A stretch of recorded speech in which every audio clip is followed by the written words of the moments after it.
Nothing in this podcast is intended as investment advice, and the people in this podcast may hold positions in the stocks they talk about. Do not buy any investment based solely on a tip or recommendation. Please do your own research.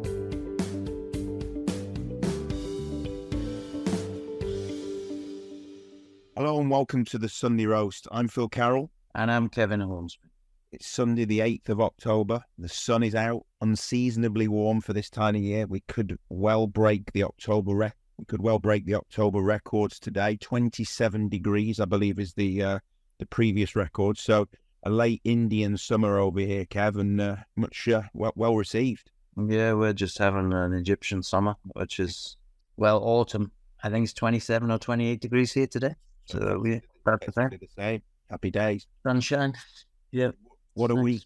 Been to a family wedding in the north, feel vitalised, ready for the week ahead. Off to Rome this week, which is probably one of my favourite cities in the world. I've alluded to that before, and you definitely need to get yourself over there at some point. You've gone sort of a week too, you're going to be going a week and a half too late after the Ryder Cup, actually. Yeah, I know. I was thinking that. I was sort of trying to coincide it with that, because it would have been a cracking time to have been out in Rome, wouldn't it? Yeah. Last Sunday, when the Europeans brought it home, what was it? Friday, Saturday, Sunday, they whipped the US boys. And then all the US are crying because they didn't pick their best players because they'd all gone to live. It's all just a political storm. Whereas the European team didn't really lose out much, because the live players who went to live were not over the hill, but Garcia, Poulter, Westwood, they're getting past it now in terms of the captain material rather than playing material. Yeah. So, yeah. Good to see the passion from McIlroy as well on the second day, when he was like having a rant at the caddy and everything. I love all that sort of, a bit of showmanship going on. He does throw the toys out the pram a bit too much, though, unfortunately, but such is life. Yeah, but it's passion, isn't it? You've got to see that. Otherwise, it'd be a bit dull, wouldn't it, if there wasn't some sort of politics going on, or, Yeah, no, absolutely. I mean, the caddy from the US guy basically was walking over, waving his hat in his face, basically, or as close to his face, and then McIlroy said something to him, and he was like, he's supposedly a New York boy, and basically wasn't going to stand down, so we started trying to have conversation with Rory while he was trying to line his putt up, which isn't what you do, it's not etiquette, but it is what it is, and at the end of the day, we won, so that's the main thing. Who cares what actually happened? Okay. But yeah, there was some great players, and it was a good watch, I have to say. And then we have the Luis Diaz goal that never was. Oh yeah, I mean, that was a bit of that. Was a shocker, that was. I mean, and I've seen that there was a news piece today with him calling for the game to be. Do you think the game should be replayed? Well, that's what Klopp is saying. I think there's two alternatives here. There was a goal that should have been given, so it is either added to the results and therefore it becomes 2-2 and it's a draw, or you replay the game. Yeah. But I actually think neither will happen. But if fair's fair, you have to say that Liverpool should have had an extra goal. And obviously, as Liverpool supporter, it's really showing the flaws of the system now, isn't it? This VAR, and it was obviously very contentious when it came in. People kind of obviously said it ruined the flow of the game, which I think it does for sure. There was an element of luck. There's an element of luck in any game, isn't there? At every level you play it, and sometimes you either have luck on your side or you don't, and that is the difference between winning and losing sometimes. And it's brutal. It's almost penalty shootouts. Again, you could argue that penalty shootouts are not a nice way to end a game, and there's an element of luck in that as well to a certain extent. Obviously, there's skill involved, but there's a certain amount of luck involved in that, and it's not a nice way to end a game. But I think VAR has come in and it's completely ruined the game of football. Yeah, I agree, 100%. I'd quite happily go back to let's have all the referee mistakes. But the scenario is that the referees now are not making the mistakes because they're just not making decisions. Yeah. And if they're not making the decisions and then the VAR gets the decisions wrong, then where are we? Like we're nowhere. I mean, in this particular case, I don't know whether you listened to the recording of the VAR guys. To me, it felt like they were half asleep. Yeah. They just weren't on the ball. I mean, the guy who's actually showing them the recordings, so there's three of them. The guy who's showing them the recordings are you happy with this? Are you happy with this? Yeah. Because on You know, It almost like they were scared to make that decision, wasn't it? It was a bizarre one, wasn't it? It was almost like apathy on all of their counts. I didn't understand that. No, and it was compliance gone mad because ultimately VAR should have told the referee that should have been a goal, and the referee then should have gone and spoken to the managers. It was not a big deal, and if that had happened, then you know Spurs would have had to turn around and say, "Okay, go and score a goal, Liverpool," and carry on with the game. Yeah. Okay. But now we've come across, oh, it's not in the laws of the game that we do that, and da da da da da da da da. You know, they're just compliance mad, aren't they? And it's like, has to be this particular way. But it's certainly been entertaining. Flip me, there's a number of articles written about it, and the number of people that are social media about it is incredible. The same with the Ryder Cup as well. So it's been entertaining stuff to take our minds off the market, which has been appalling basically this week. Yeah, let's talk a little bit about Rishi as well, because that's obviously dominating the news over here. He turns on 13 years of Tory rule with spending trap for Starmer. Obviously, the news dominated by HS2 or even, as you said, alluded to earlier on, LS2, low speed 2. On the news that half of the journey will be on existing tracks from Birmingham to Manchester. What a blunder this is. I mean, some argue it's not levelling up, poorly managed, under-budgeted, and incompetence of the highest order, as some people have described it as. When will the government learn? I mean, Tory rebellion is growing as the northern leg is effectively scrapped. Phase 1, as I just alluded to, is high speed, with the 2A and 2B, which are the parts from effectively from Birmingham to Manchester, are set to be much slower based on existing infrastructure. What do you make of this one? Well, I think basically, if you want to get from London to Birmingham, you gotta be like, and you'll be there. So don't buy too many drinks because you'll be there inside, I don't know, less than an hour, is it, or something like that? Yeah, and then is it just going to be the 12:45 from Birmingham New Street to Manchester Piccadilly with a lovely new carriage on it on existing Victorian infrastructure? Yes, exactly. But you'll have more time to have a few drinks and relax. I mean, I never really got it, to be honest with you, because yes, it needed updated, but the amount of time you were going to save on this HS2 from London to Manchester was maybe 30 minutes, I think, in total. Maybe it was a little bit longer, but it's not a huge amount of time for the billions and billions and billions of dollars. Now, to his credit, he has turned around and said that all the money they were planning to spend on the HS2 bit from Birmingham to Manchester will be put into other projects in the north that will 36 billion. He's promised to reinvest every penny, or 36 billion, in rail, roads and buses in the North and Midlands as he lays election spending challenge to Labour. So absolutely, and it may become better. It may be money better spent, but this is a counter argument. Is if they'd have started the HS2 in the north, building from Manchester to Birmingham, do you think they would have announced that they're going to pull the high speed bit from Birmingham to London? No chance. I mean, that's the argument, isn't it? Because it's so London-centric, isn't it? This and Southern-centric is this country and the government. Yeah, there's not a possibility.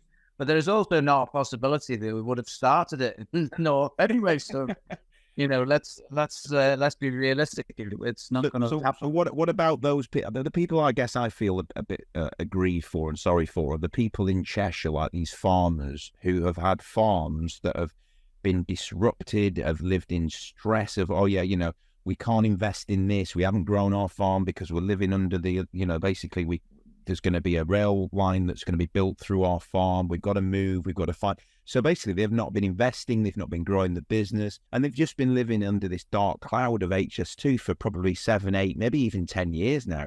Yeah. And now it's back to normal. Guys, we're not doing anything. Exactly. But actually, if the government had a bit of foresight, they probably should still buy most of that land, because eventually this probably should be built, but just fiscally and financially now is not the time to do it. Yeah. All right. Well, let's one last one on the economy. Obviously, things seem to be improving a little bit, although energy prices are obviously on the increase. Fuel at the pumps has gone up again as well in the last couple of weeks. Will it be short-term paid for our long-term gain? Does the Bank of England want a recession? I mean, compared to the alternative, stubborn sky-high inflation, the answer is probably yes, isn't it? Yeah, you would think so.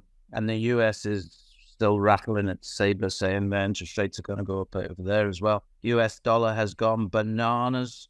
It's like 106 point something. Since we started this podcast, the US dollar has never, ever been as strong as it is today. Oh, no. So it is quite crazy, really, considering, I'm reading and watching reports about how indebted the US is. And, they're about to have another political mayhem because the Speaker of the House of Representatives has now been bucked out. And, they're basically going to have another 40 days, I think it is, before we get another, we're going to shut the government down if we haven't got enough money in the pot. It's crazy. It's absolutely crazy that the US dollar is continuing strength. Why? I still can't figure it out. I don't understand. It's not a practical economic reason why it's happening. It obviously is an emotional reason. Even this week, there was talk of the BRICS nations expanding again. So you got Egypt, Saudi Arabia. You already got Brazil. Who've we got? Brazil, Russia, India, China, and South Africa.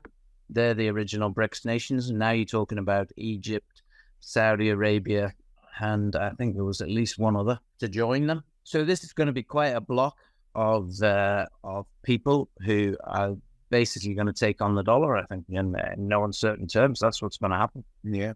On a sort of lighter note this week, this one article, you'll like this one. South Korean roller skater Jung Cheol-won was mortified at the Asian Games on Monday when an early celebration cost his team a gold medal in the 3,000-metre relay race. The 27-year-old relaxed a little too soon, only to be pipped by Taiwan's Huang Yulin on the line. Taiwan won the goal by 0.01 seconds. I made a rather big mistake, Jung said. I didn't come at full speed to the finish line. I let my guard down too early. I'm very sorry. So to add to his misfortunes, his team's loss meant that they will now be required to carry out military service. That's not really funny, but it is funny. I mean, you just can't imagine being pipped by 0.01 seconds, can you? It just shows you it's not over until it's over, is it? Until you've put that foot or your head over the line. Especially if you're slowing down and you can't believe you've done it. Scary stuff. Scary banana. So let's move on to this week's guests. We're delighted to be joined by James Knowles, Executive Chairman, and Mark Sales, CEO of First Class Metals. Welcome, gentlemen. How's things? Good, thanks. Yeah, good, thanks, Phil. Thanks for having us on. So before we dive deep into First Class Metals, please tell us a bit more about yourselves and your background, starting with you, James. Yeah, well, I started off in a finance background. I worked for a major UK bank for 25 years, moved up through the ranks, predominantly on the debt side of things. My last position was in charge of a large real estate debt book, which had a lot of commercial lending and property lending, development, etc. in the north of England. So that was my primary background. Alongside that, I'd probably say I was, for want of a better word, a semi-professional investor for a number of years, which kind of brought me into this space where we are today from the side of things. So yeah, that ended. Back the bank ended about 3 years ago now, when we started looking at setting First Class up. So predominantly debt finance with an interest in the market through my own investments and activity in that area. Well, I was the last of the £10 Poms. I went off to Australia to get educated as a geologist, and then was catapulted not long after that into project management, then was offered a directorship. So I took that, and since then I've just been in the C-suite, shall we say, as the Canadians call it, for various companies. Patagonia Gold was one, Landor Resources was another one, currently with First Class Metals. The only continent that I haven't worked on is Antarctica, so Australasia, India, Europe, Africa, North America, South America. Got the T-shirt. I can't believe you've not done Antarctica, Mark. That's quite remiss, that, really. Well, it won't be long before they start digging and leaching all the rich minerals from Antarctica. I mean... Yeah, it'll be a sad day, but the demand is, well, that's one of the reasons I'm sure we're here on your show today, Phil, is the demand for these battery metals, everything that can electrify the world is just growing and growing, and the demand isn't being satiated by the current supply. I find it an incredible situation in two regards. One is that it's very hard for small cap junior explorers like ourselves to raise money in the market, but everyone's demanding more lithium, more copper, nickel, etc. is found to provide the batteries. And the second anomaly, in my opinion, sorry, I've gone on my soapbox straight away, haven't I? The second anomaly, in my opinion, is all our green brethren, and those aren't the people from Mars, who want to be environmentally correct, say yes, renewable, yes, electrify. Well, as somebody once said to me, if you can't grow it, you've got to mine it. So guys, if you want to have a greener economy, give us a break as far as looking for this stuff is concerned and finding it. I'll stop now. Yeah, no, that's good. So you achieved the standard listing on the London Stock Exchange in late July 2022 and have remained focused on exploring 10 highly prospective properties for precious and base metals in the province of Ontario, Canada, held through the subsidiary First Class Metals Canada Inc. 700% owned properties are located within the highly mineralised and prospective Hemlo Greenstone Belt and to the east and west. A further 3 properties are under option. So do you want to firstly take us through why Canada and what makes you stand out in the crowded market of junior explorers? Yeah, I mean, Canada, we chose Canada, predominantly Ontario as well, where all our properties are based. And it looks like we've got quite a spread of properties, but when you actually compress it down, you can probably drive around them in a very long day. There's a few hundred miles from east to west, from the Sunbeam property over in the west all the way across to the Sugar Cube in the east. So it's a compressed portfolio in Canada, in Ontario. Why Canada? It's one of the best jurisdictions for mining globally. You've got safe sovereign risk, and it offers you a multitude of exploration prospects, of which we're very pleased with the package we've got on the portfolio in Ontario. So we've got exposure to gold, nickels, battery metals in the lithium at Zigzag. So we cover quite a few bases in a nice compact area. So yeah, it's often overlooked for the London market, we think, but it shouldn't be. It's one of the major metal hubs globally, and it's a place to be looking for metals currently, I would say, especially when you consider the issues in the global markets at the moment with supply coming out of Russia. The issues have been there. I think sovereign risk and jurisdiction is key these days. I think I would just add to that, if I may, Phil, that the decision to list on the main board in London was made by James and his co-founder before I was invited on board, shall we say. And one of the key rationales that drove that decision was that we are one of few small cap exploration companies on the main board, whereas if we'd have gone for a TSX or a TSXV listing in Canada, we would have been one of hundreds. And I think it would have been a lot harder to shine. Yes, the London market doesn't really understand exploration and mining to a certain extent, but let's hope we can educate them a wee bit. Yeah, I mean, I'm going to bring you back, Mark, to this the question of this discrepancy between the requirement of these metals, whether it be, I mean, I was looking only today, I think, at the copper prices down to $3.55 a pound, I think it was. You know, when is this realization going to hit people that there isn't enough stuff, if you like, there isn't enough of these metals? I mean, is it going to be, you know, crisis management again? Is it going to be that, you know, finally the factories realize, oh, we don't have enough stuff to make the batteries, to go in the cars, to go in the whatever it is that is out there? I mean, when is this going to happen? I think you're right, Kevin. It is going to be crisis management, but I think when the lights go off, that will start to dawn on people, you know, on a slightly different topic, but it still takes minerals, metals to build them, that we haven't done enough towards the power globally.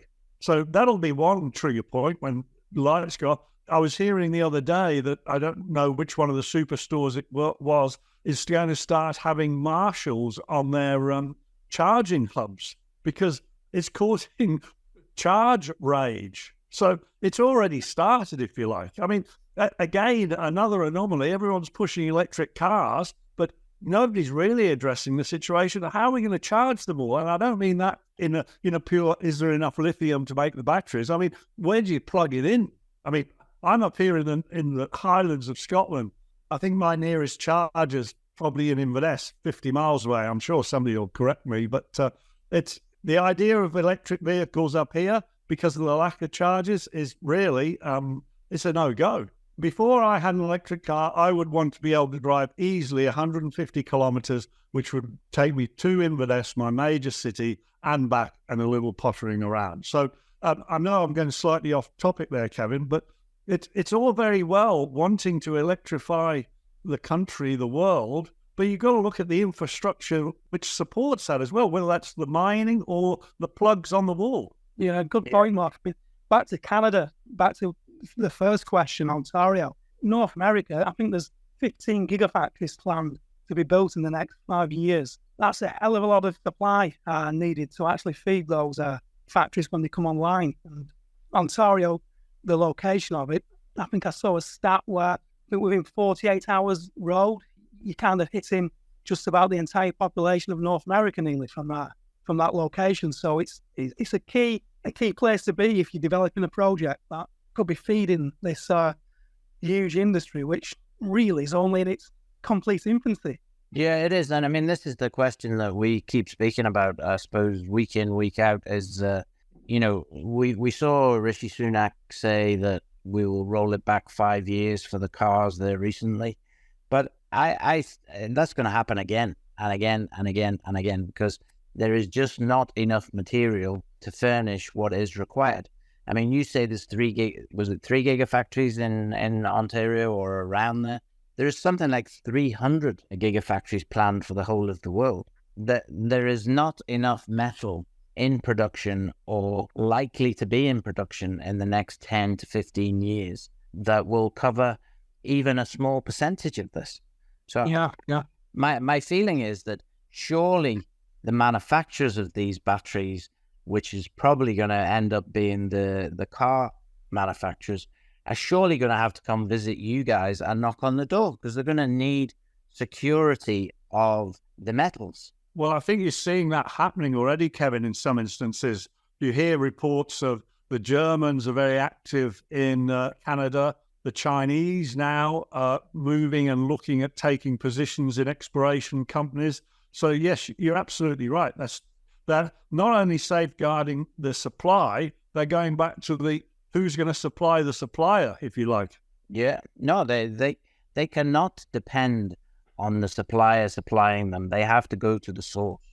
I mean, when we were in Zambia last year, if you remember, Phil, the place was full of Chinese people trying to get the copper resource that's available in Zambia. And the cobalt to a certain extent. And the cobalt as well. Yeah. It's I think it's just a problem that people just don't realize. And the other scenario is that there doesn't seem to be a mentality that we should fund these small exploration miners, because why should we do it? Well, we need to do it, because if we don't do it, we're not going to have enough. But that has also started to change in the last few months. We've seen deals that have come for graphite. We've seen deals that have come for big majors who are looking for other stuff, and tungsten in the US as well. So, I mean, do you see that this is a way that first-class metals could develop as you move forward? It wouldn't surprise me if people came knocking on our doors to look at some of our assets with that in mind.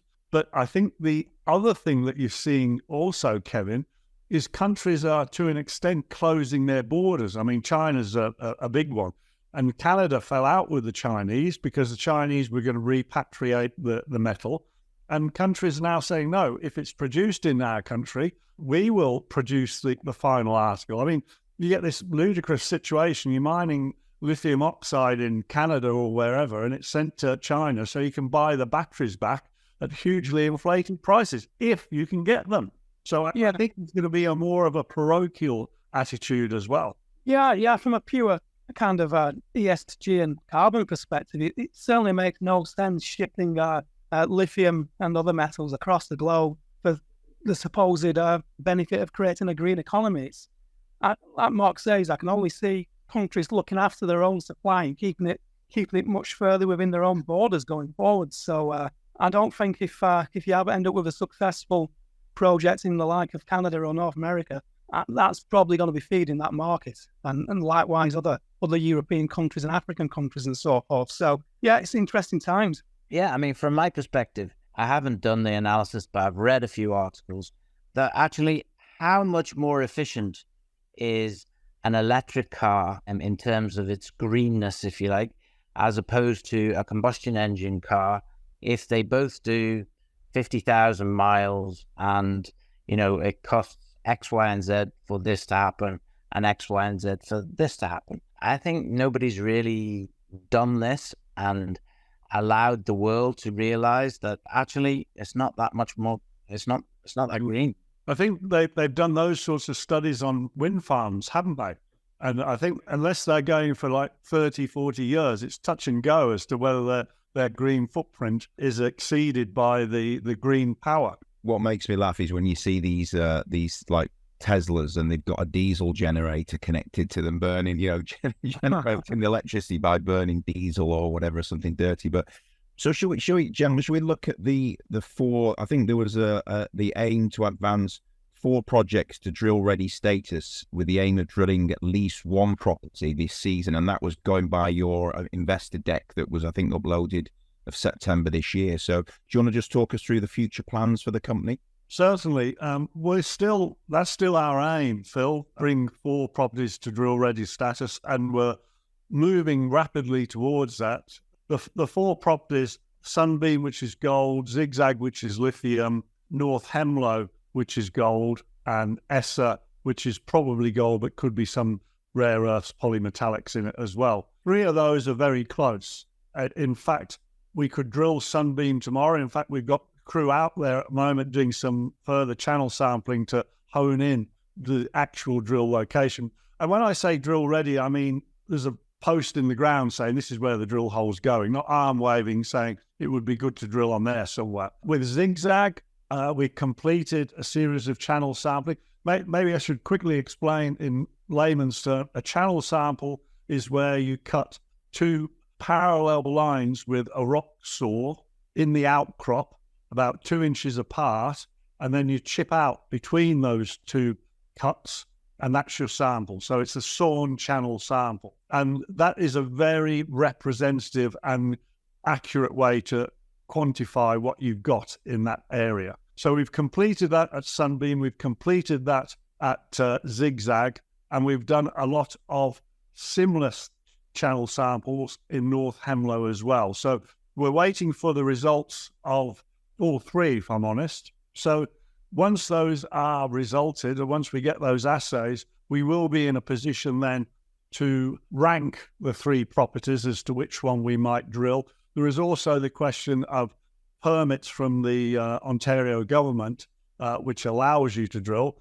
Now, Sunbeam is permitted, Zigzag is permitted, but the First Nations have asked for what they call an early exploration agreement before they would support drilling, and that's in progress.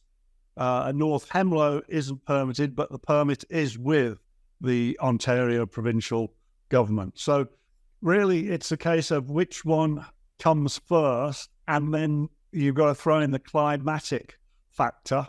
Zigzag would be better drilled in the colder months when the axis is frozen to minimize environmental as well as access costs. North Hemlo and Sunbeam could probably be drilled better in the summer, but if we had to, we could drill them in the winter. So we are reaching, and Essa won't be advanced with drill status until we get the permit so we can do some trenching on there. So we're very close to accomplishing that aim of 4 drill-ready projects, and we're also close to the concept of drilling one of them this season. And if I can go on for a little bit longer, forgive me for stealing the floor, I think you also have to explain, to the audience that a field season has 2 contexts. If you're out there prospecting and sampling and mapping, then the field season effectively stops when the snow falls. If you're going out there drilling, or as we did last winter, lake sediment sampling, then when everything's crusty and frozen is better. So in some ways you could say the field season doesn't stop. It's just a case of what are you doing at certain times of the year. And obviously good planning would allow you to dovetail one into the other. Very good, yeah. Yeah, just on the subject of zigzag, I remember on the investor evening, there was, I think, a grab sample from the spodumene with showing significant spodumene crystals there. So that was quite nice to see. And obviously being lithium, there it is, in fact, look at that. So, I mean, how encouraging is that to you, Mark, from what you can see? Because obviously there's a lot of historic information that needs to be reviewed and look at those 4 samples, right? The presence of spodumene is extremely encouraging. I mean, that's a very accurate visual indicator of whether you're going to get lithium or not, because spodumene in its crystal structure, its elemental structure, contains lithium. So if you've got spodumene, then you've got lithium. Some of the sampling we've recently done, and we haven't got all the results back yet, was we actually painstakingly chipped out the spodumene crystals and submitted just, we think, spodumene crystals for analysis. Now, it's going to be interesting to compare what we get in, shall we say, pure spodumene compared to a rock mixed up with quartz, feldspar, mica, and spodumene. I'm hoping that the spodumene itself won't be drastically high. I think the most it could be is probably around about 7% when you look at its elemental formula. So, but I'm hoping it won't be that high, because that to me would say there's also spodumene in other sections of the pegmatite, not just the spodumene. So, in other words, whilst the spodumene is important and very encouraging, it's not critical to finding some lithium. So, Mark, with all your years of experience between the gold at Sunbeam, the lithium at Zigzag, and North Hemlo is a bit further down the line, but between those there, what would you anticipate happening? I think my stock answer to that, Kevin, is that we will drill whichever property is sensible for a logistical and geochemical reasons when we can. And that will also potentially be influenced by climate. At the moment, of course, lithium is vogue. And I think if we put out some serious results of lithium, it would hopefully capture the market's attention, though, of course, terrible markets out there at the moment. Whereas if we put out good results on gold, unless they were spectacular, it would only just mildly encourage the market. But as we all know, gold will come back. It always comes back. So I think progressing the gold and the lithium in parallel, ready to jump whichever way, gold or lithium, I think it's one of the strengths of First Class. Yeah. So you didn't answer that question, but well done, Mark. Well avoided. Yeah. Well avoided. So I'll ask him which one's his favourite child cat. Ask those sort of questions. Yeah. No, I should give him a politician. Yeah, when you see them on the news and they ask 5 times, you think they genuinely are not. May as well give up. They're not going to answer this, are they? Tell me, Mark, about Sunbeam. Okay, so we said we're close to drilling. What are our hopes and expectations? What is the information we've already gathered, and what is our hopes and expectations? Sunbeam could be an incredibly rich property. I think, first of all, Kevin, and I'm not trying to avoid the question, first of all, let me differentiate between Sunbeam and the Sunbeam property. On the Sunbeam property, there's 3 developments. Sunbeam was the main one, and then there was the Roy and the Pettigrew. Sunbeam was the richest one. In fact, one of the government geologists took a sample at around 26 ounces off the dump in 1980. So there's incredible potential there. The people we auctioned it off, they drilled a hole which had 3 ounces over just under a metre.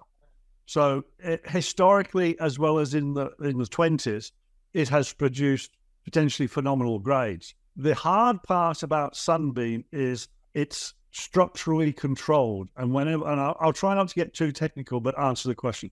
Whenever something's structurally controlled, you have to get to grips with the structure as well as the geology.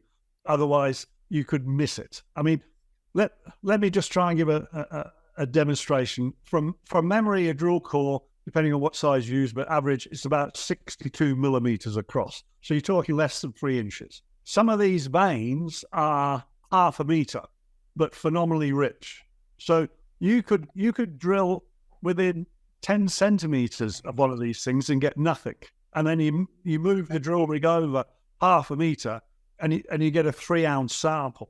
So until you understand the structure, or you've got so much money that you can drill like a Jarlsberg cheese, a small company like ours would be slightly foolhardy to drill under pressure to drill. And I'm not trying to downgrade Sunbeam. I think, in fact, I had an independent consultant look at it recently, and they were blown away with its potential. But it's got to be understood. I mean, there's three things that you have to understand when you're exploring: structure, structure, structure. It's a bit like housing: location, location, location. But yeah, so I think Sunbeam has incredible potential, and I remain very excited about it.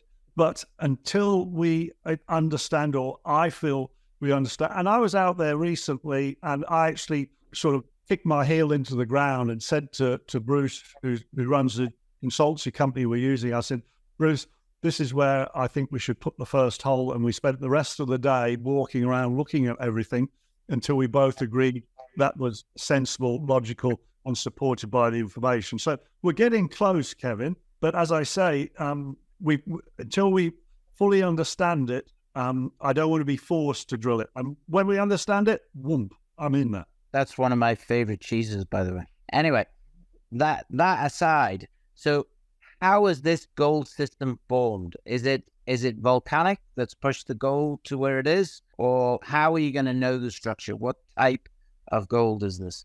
Well, it's called a shear hosted gold system. So you can imagine there was a weakness in the Earth's crust, and the split rubs against each other.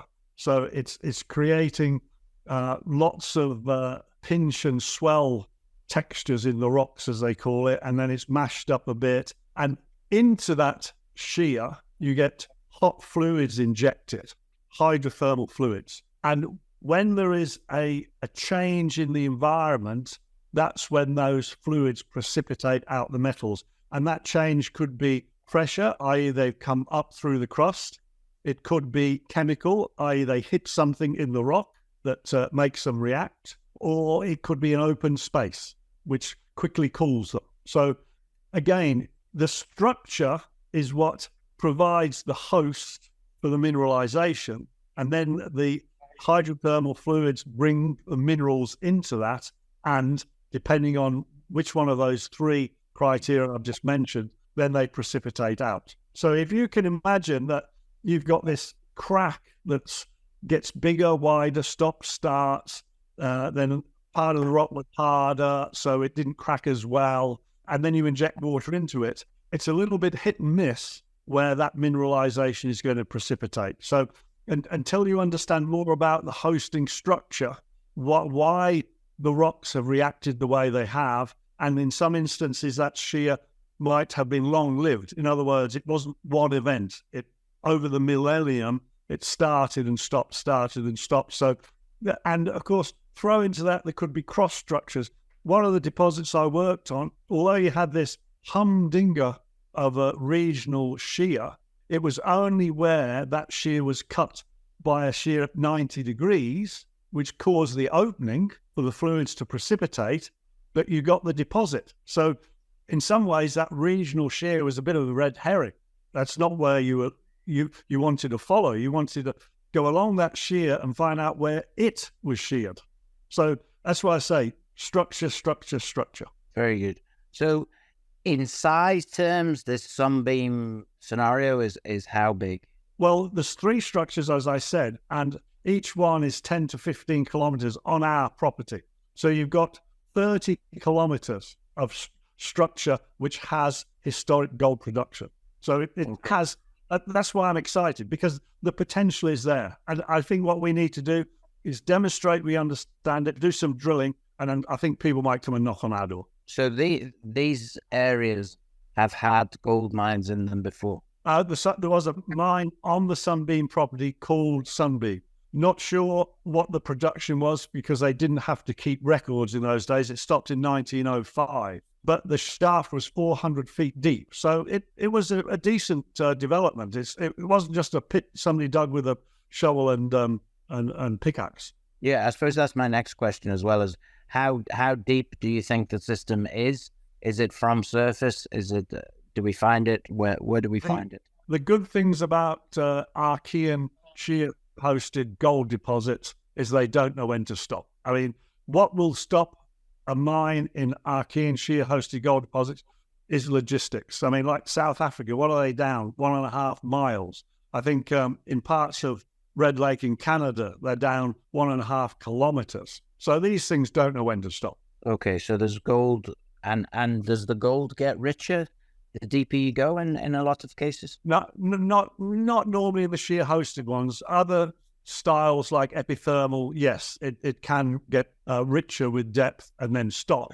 But with shear-hosted, it's in 3 dimensions. So just as if you're going along the shear, the values will vary, or the occurrence will vary, also vertically it will vary. Very good.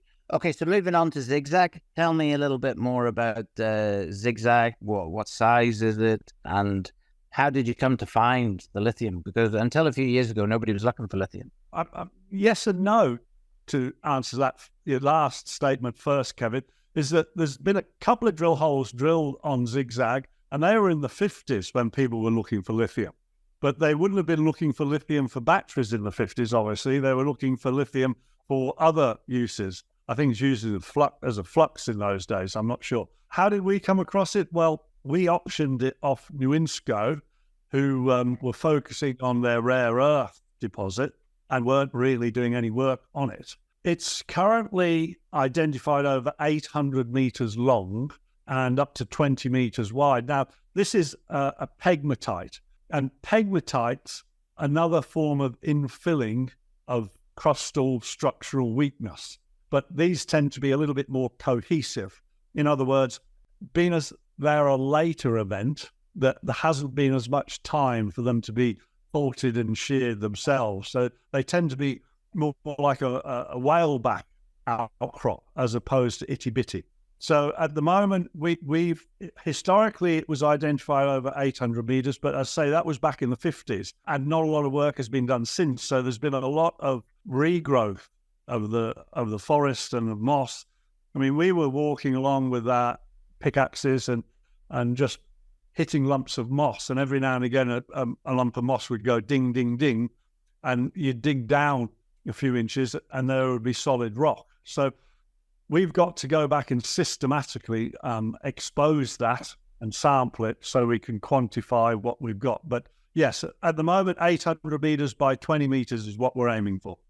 And in terms of a sizable lithium discovery, that would be pretty big or not? Oh, it wouldn't be big on a world scale, so it's not a world-class deposit, even if it was producing 1-2% lithium over that. But the importance of zigzag is that only, I think it's 15 kilometers to the southwest is Seymour Lake, and that's a lithium development hub. If we quantify this to the point of interest, and we've already been approached by several people who are interested in helping us, shall we say, it doesn't have to be a standalone deposit. That's what I'm saying. It's economic viability is the fact that 15 kilometers away, 14 kilometers away, there's going to be somebody who is economic and will be looking for extra material. Yeah, and you've got good rail links. There's a hydropower plant being created, within 10, 15 kilometers as well. It really is in a good spot, is zigzag. It's near a lot of infrastructure, which, if it was a stranded deposit on its own, which may never actually progress, it's already in place there within close reach. I mean, where there's some huge pegmatites and potential lithium deposits, James Bay in Canada, they've got to build a road there, which is going to be a major infrastructure. So you might well get some of these smaller deposits where we are into production before some of the bigger deposits because of the infrastructure. James, what is the view of first-class metals? What is your end game? Your end game is to be a producer, or you're going to take these to the next level and then hopefully someone's going to come in and give you a big check? What is the situation? Well, with absolutely no ambitions to be a producer, it's often the death knell for many small junior explorer to kind of get ahead of themselves and believe they can advance projects of this nature to production. It tends to get to a state in my opinion, where debt and the lag of time between studies and development, investor interest wanes, and the excitement comes out of the project. So, no, we're definitely I think the word often used is an incubator, where you can kind of see a conveyor belt, a production line, where a project will come on at one end, and when it gets to a critical mass, maybe a maiden resource or a point when we've had significant events drilling-wise to add some serious value, we'll look to exit these projects at that stage. So we're not in this for 10, 15 years development from greenfield to mine. We're in it to prove these occurrences and projects we have relatively quickly and get them monetized. So yeah, we're definitely not of a viewpoint where we see ourselves ending up in production in 5 or 10 years for sure. And as projects go along the chain, some will probably, hopefully, succeed and move on, and others, if we hit a point with them where we don't think they can continue, they'll drop off. But as we're doing that, other ones could be coming through to replace either successful ones or ones that haven't made the mark. So yeah, definitely a developer of projects to a point where a larger company would show interest either through a JV or a outright sale of each. And your focus is going to be Ontario, Canada. And if you were to get another project, you expect it to be in that area? Totally. I think when you get junior companies again who've got properties across several jurisdictions, even the same provinces in Canada can be completely different with the mining laws, the way the ministry works. Yeah. I think you should be compact and focused within a tight geographical area, and that keeps your admin costs down. It keeps the control of the properties tighter. So yeah, Ontario focus. I think to drag us out of Ontario, it would have to be something absolutely outstanding, which we're not looking at the moment. We like what we have, and I think we'll progress those and make sure we get the value from those before we start looking elsewhere as well at the moment. Okay, good. Yeah. I mean, it's great to have you on and hear you both talk so passionately about this, about Canada and Ontario and all these exciting prospects that you've got within your portfolio of assets.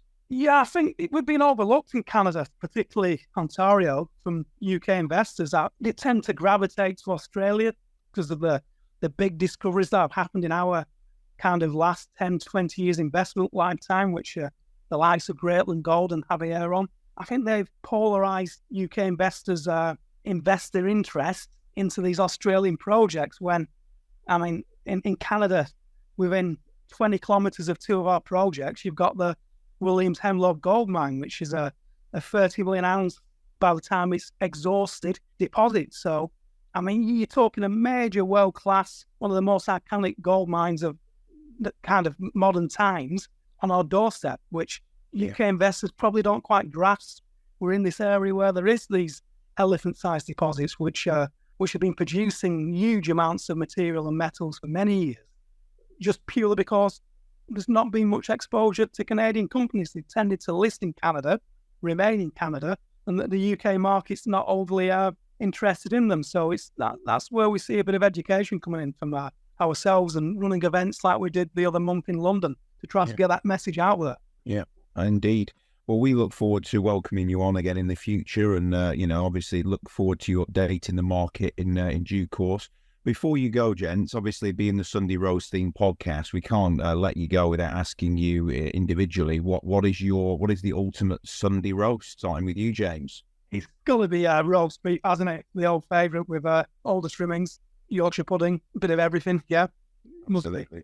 Oh well, I guess I can't go for that one then, can I? So I've taken that one. Yeah, I'm going to be slightly tangential, which won't come as any surprise to Kevin, and say my favourite roast is going to be on the 25th of December when my mother cooks turkey with all the trimmings for myself, my father, and my daughter. Sounds good. Sounds good. Just as important who you eat it with than what you eat. But there is more beef left, Mark, if you want. You're welcome to have more beef. We'll talk for Kev's favourite, which is lamb. Yeah, lamb's the close second of mine, actually. It's I tell you what, I've never had lamb like I did when I was in the Argentine. I mean, I know the Argentines are renowned for their beef, but the lamb down there is pretty good too. So one last question. What's the best and worst advice you've ever had? Don't marry her. Is that the best or the worst? It was the best, but I ignored it. Okay, so the worst advice was you didn't take somebody's advice. Oh, Yeah, thanks, Dad. James? Don't eat yellow snow, I would say. don't ask. Yeah. And the worst advice? Worst advice? Oh, good Lord. Being an executive director of a junior resource company, for all the stress it brings you and all the hassle. I'm sure when it all comes good, you'll be saying the opposite, James. Oh, yeah, totally. Love it, really. It's every day is a different day with its challenges. There's not one day the same. So, yeah, it's certainly creates some interest. Okay, very good. Well, James Knowles, Marc Sales, First Class Metals, thanks very much for your time. Cheers, Phil. Thanks, Kevin. Thanks, gents. Bye. Cheers, Coach. So, yeah, let's look at the market then, and some of the movers and shakers this week. Well, what have you got on your notes there? What's been the best move of 5 days? Canadian Energy, I think, has been the best mover. It's like done pretty much 100% in the last 5 days. But actually, I did some research just going back on the 18th of September when they announced this heads of agreements that were signed but non-binding. Exclusivity to the end of November with the unnamed Major. company. Yeah, but a major at the same time. At that time, it was trading at 3.5p and it was 2.2 million market cap. They've raised some money this week, 12p, and it's zoomed on. They raised 350,000. It's zoomed on now to a market cap of 20 million at about 28p. So yeah, if you'd been that person who bought 25,000 shares at 3.7p on 18th of September, I hope you still hold them because you will have done very well. Thank you very much. It might not be too long before you 10 bag. How much more is there to go on this? I don't know that there's that much more to go on it until it's finalized, if you like. But yeah, now it's a reasonable valuation. Before it was ridiculous because we were talking off camera, oh, imagine if you'd bought a load down there. Well, nobody was buying. That's why it was 3p or 3.5p. So, yeah, but we know the guys there. I'm pretty sure that, the costs are in hand. They're not spending a lot of money. And if they get... I think it was 20,000 a month. 20,000 a month, wasn't it? They alluded to in one of the RNSs. That was the cash burn. So it's not massive, really, is it, for a main market company? So even this 350 grand could keep them going for a year and a half or more, probably. So, yeah, and if the deal comes off, then they're obviously going to get some cash as well as other stuff, you would imagine. So, yeah, Orca looking good. We're looking very good, yeah. If you've been in it, happy days. Well done. Yeah. So what about, from a mover to a bit of a shaker this week, and I know you never like seeing this, and certainly the retail world probably getting done more than anyone, was the news from Horizontal Minerals, which crashed the share price some probably 70-80% in total. They're a Brazil-based nickel company, and they reported advancements in the Aragua nickel project, but also anticipated a 35% increase in capital expenditure from the current budget due to design and scope changes. Obviously, this revision pushed the project's first production to Q3 2024, so another delay in the project. So obviously, it effectively said we need funding, or we need to renegotiate funding. I think they require something in the region of £200 million of funding, don't they, to drive the project forward? Yeah, and we're talking about a big market cap company in terms of what we normally talk about as well. I think at its height, it was £300-400 million, maybe more. Now back down to 50-60 million. So, a huge amount of value has been wiped off this. Is it an overreaction, though, Phil? Is it an overreaction? I don't know. I don't know what it is, to be honest. Are they saying that project is now, obviously there's a 35% increase required in terms of budgeting or capex.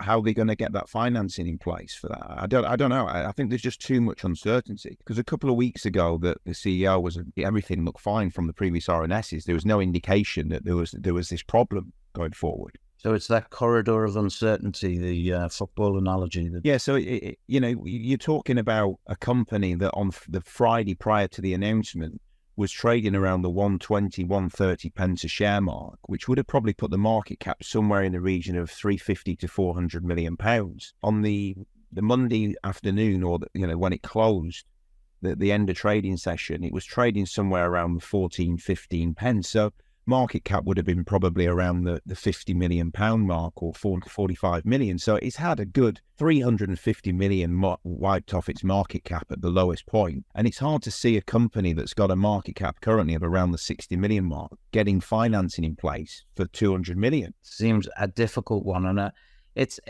chicken and egg, isn't it? It's sort of, if the finance has to come partly from the shareholders and not from financing, then that's going to smash the shares in terms of how many shares are going to have to be, issued. Alternatively, if it comes from financing, then actually I think the whole thing's been overblown, and it probably is a storm in a teacup, and actually, it should recover quite well. I mean, we saw it this week, smash down and then recover by 67% the next day. Yeah, there was a lot of people ploughing in, wasn't there, around the 14, 15 marks. So at the end of that session, saying loaded up, taking a position. Obviously, a few realised that it was a very, very risky bet, but presumably that they made a little bit on that 50-60% increase on the start of the trading session. So there was money to be made there. But as I say, I hate seeing it because it's a lot of the retail. I saw some of the tweets from people saying, I feel physically sick. I had a lot in there because it was very much a retail favourite stock, wasn't it? Horizontal, it's been around for a long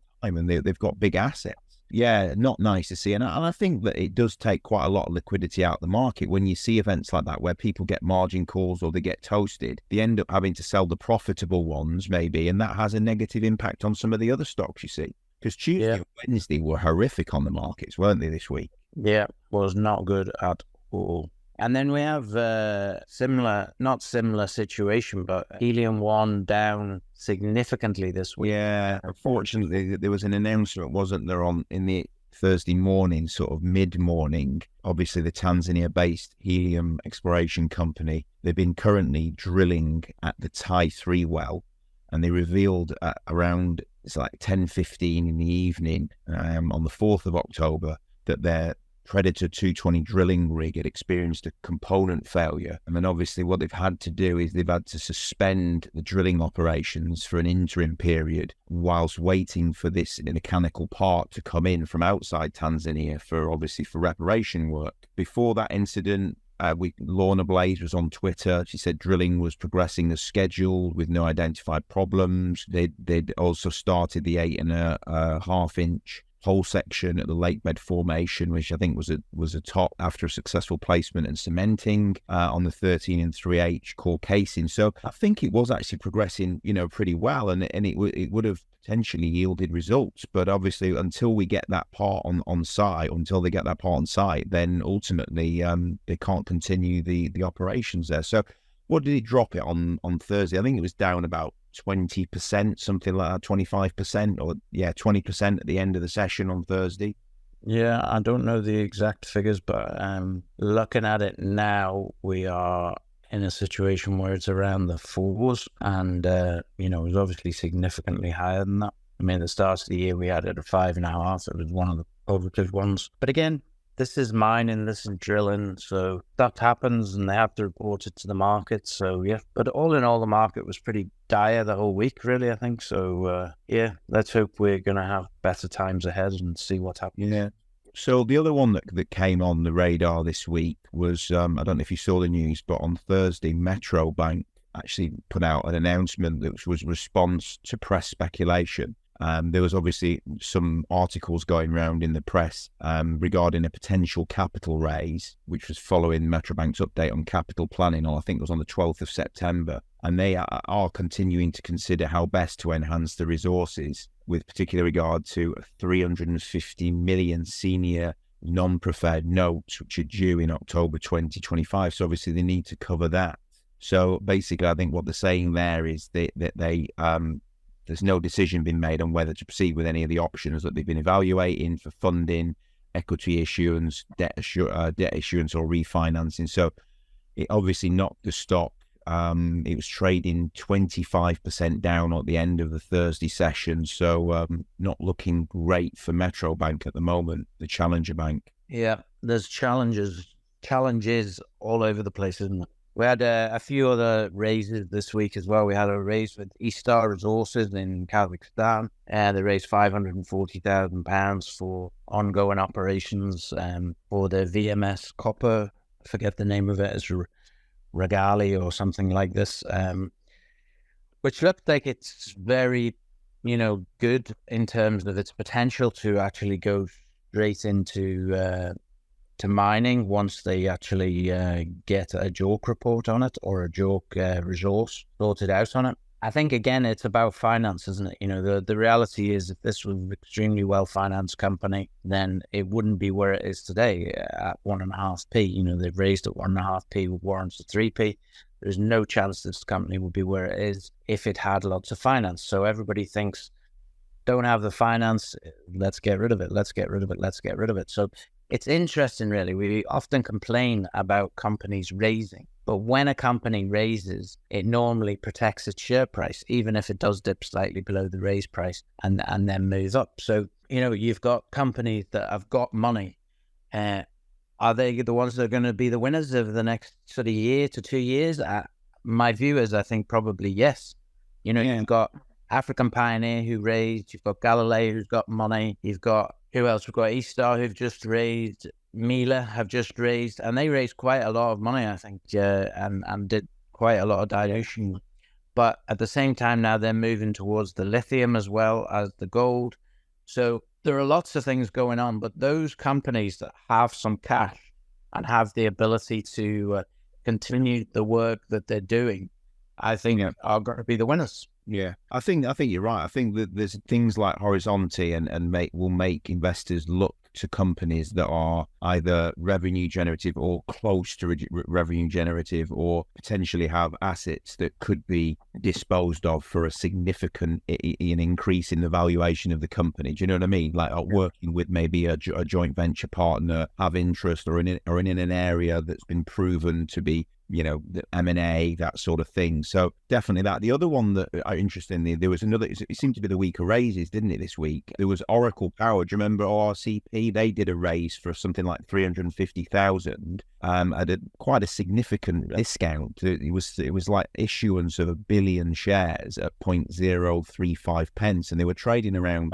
0.07 pence. It was actually a 50% discount, so not ideal. And obviously that dropped the share price. As usual, what happens is it does drop back to around about that sort of pricing place, and it is currently sat around that 0.0325, 0.035. Oracle Power was the coal power station. Oh, and then moving into hydrogen as well, into the green hydrogen space, the green hydrogen project. Yeah, so interesting one, that one. Yeah. We're going to get some winners, I'm sure of it, but it's a case of where and how and who. How do you mitigate against this sort of thing? Because obviously your shareholders come all the time, don't you hear say, oh, we can't stand the constant dilution, and consolidation. And is there any way of getting around it? I mean, ultimately, do you keep buying when it does the next? I don't know. It's a difficult one, because ultimately, a lot of the value of your initial, if you invested 5 years ago in Oracle, I don't know, say 4 years ago, how much would that £10,000 be investment worth now with all these the raises? I'm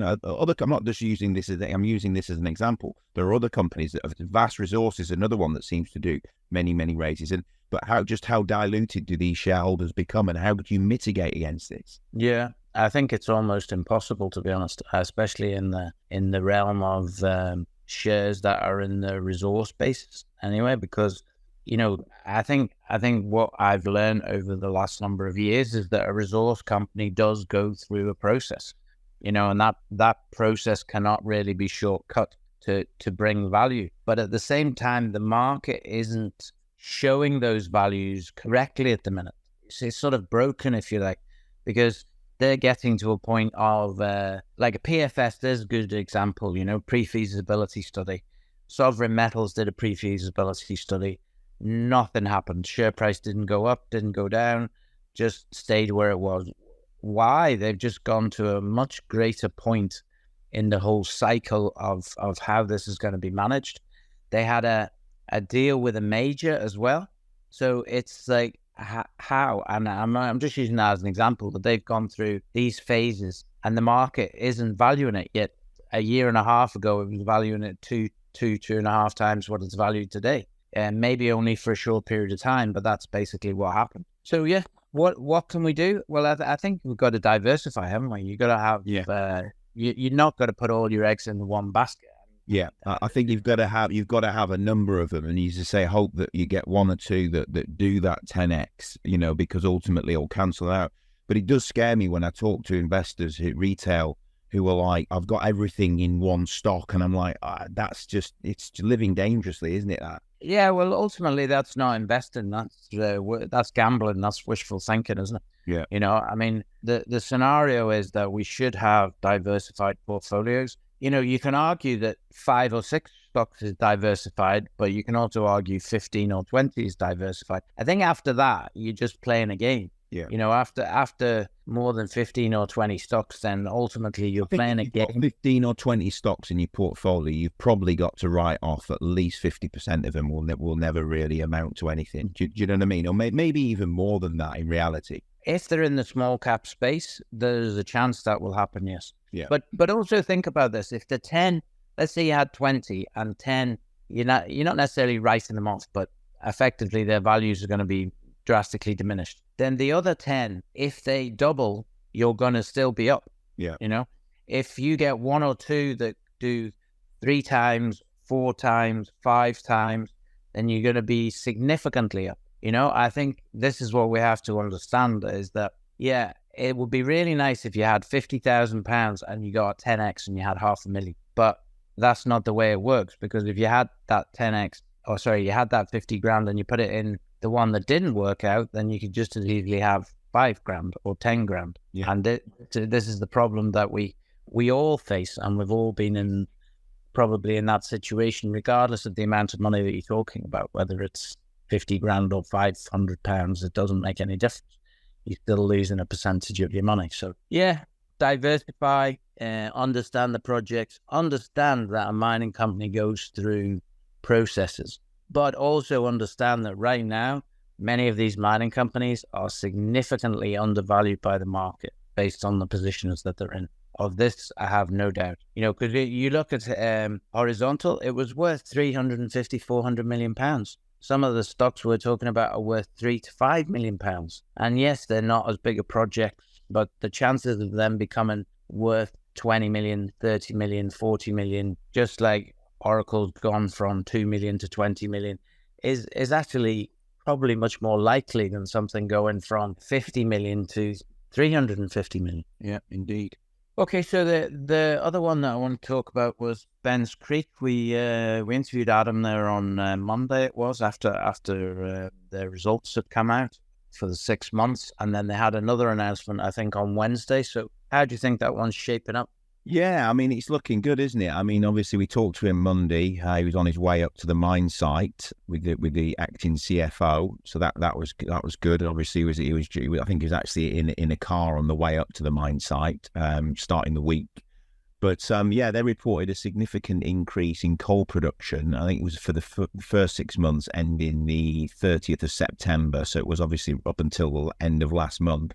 They produced approximately 205,000 tons of clean coal, which marked a record 6-month production and a growth of over 100% compared to the same period in 2022. Obviously, despite setbacks, which we've talked about with Adam in the podcast in July 2023, where they had a mining incident with the second high wall miner effectively getting wedged into the wall. There was a new monthly high in September 2023, producing over 50,000 clean tons. And Adam was obviously expressed optimism for the upcoming quarter, highlighting the reduced cost per ton. And based on the fact that we've seen a rise in the met coal price from $191 in August 2023 to $238 or $240 currently. So every dollar goes to the bottom line, doesn't it, on that one, in terms of the increase in the met coal price? Yeah, absolutely. I think it's turned the corner, and I think the met coal price has turned a corner as well.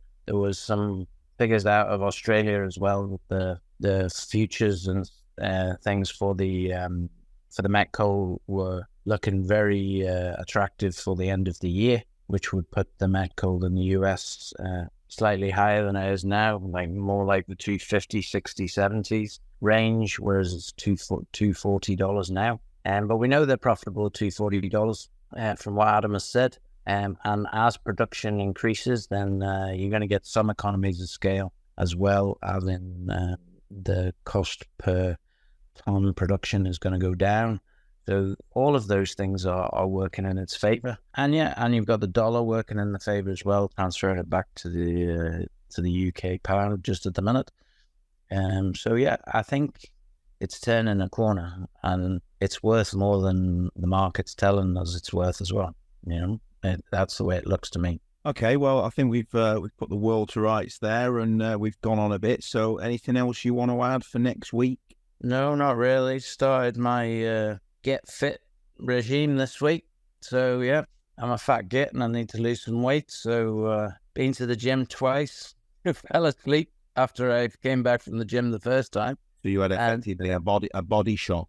Yeah, and trying to start to eat properly after coming back from America, which was just a month of sugar rush. So, getting a bit of a headache from not drinking Coke and sugar and all the rest of it. But, Keep going, consistency, and you'll notice the change. And when you do notice the change, it'll make you feel great. So, well done on that one. Keep up the hard work, and also to the listeners, thanks very much for listening. If you like what you heard, please like and subscribe. Hit the bell icon, then you get any future notifications about any future episodes. Thanks very much for listening. Thanks, guys. This podcast was brought to you by Roast PR Limited. If you would like to appear on a future episode of The Sunday Roast, please email admin@thesundayroast.net.